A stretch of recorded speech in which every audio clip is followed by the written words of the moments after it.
আসসালামু আলাইকুম। ভাই কেমন আছেন? আলহামদুলিল্লাহ ভালো আছি, আপনি কেমন আছেন? জি আছি আলহামদুলিল্লাহ। আজকে আপনার এই ফার্মে চলে এলাম, বেশ ভালো লাগছে।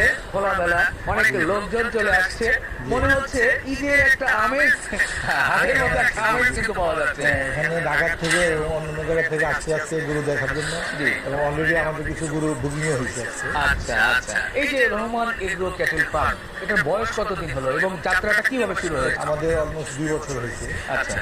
আর এটা আমরা করোনার সময় যখন ঘরে বন্দি ছিলাম, হ্যাঁ। তখন বিকল্প ব্যবসা হিসেবে আমরা এটা বাছাই করে নিয়েছি। আর আমাদের প্রথমে আপনি স্টার্ট হয় অল্প কিছু গরু দিয়ে। জি। এবং আমাদের নিজেদের কোরবানির জন্যই করছিলাম। আচ্ছা। এরপরে আস্তে আস্তে এটা মানে আমরা আমার খালাতো ভাই আছে জি। আমার সাথে জড়িত হয়েছে এবং আমরা দুজনে মিলে এটা বড় করার